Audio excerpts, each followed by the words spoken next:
Me Anantrao Pawar college of engineering and रिसर्चमध्ये आमचं college Parvati पायथ्यावर आहे आणि आजूबाजूला फक्त घनदाट जंगल. एक मोठी टेकडी आहे आमच्या कॉलेजजवळ, तळजाई टेकडी नाव.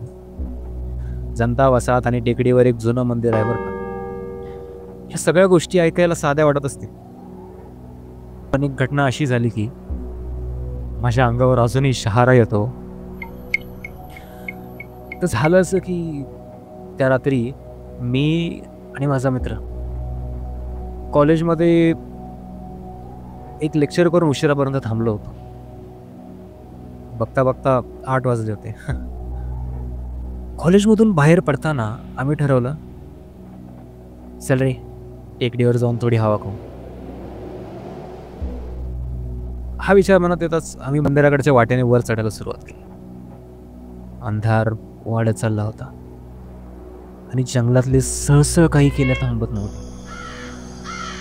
आणि अचानक मंदिराच्या मागच्या झाडीत काहीतरी हल्ल्याचा आवाज मला आला. मी घाबरून ओरडलो, काय आवाज होता तो? काय आवाज होता? झाडीत कोणी आहे का? मित्रही म्हटला, अरे खूप कुत्रा असेल, चल ना लवकर वरचा. पण आवाज जवळ येत होता. आम्ही मागे वळून पाहिलं आणि तिथून एक सावली आमच्याच दिशेने धावत येत होती. आम्ही दोघे जीव मुठीत धरून धावत धावत सुटलो. थेट जनता वसतीत शिरलो. एका माणसाच्या घरी जाऊन दरवाजा वाजवला. काकू काकू दरवाजा उघडा, काकू. काकू म्हणाले, अरे बापरे, काय रे झालं बाबा? काय चेहरा झालाय तुमचा असा?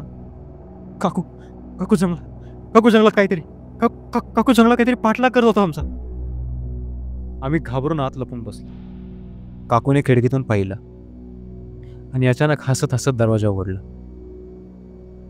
अरे बापरे, याला तर मीच पाठवलं होतं. मी आणि आमचा मित्र. कोणाला?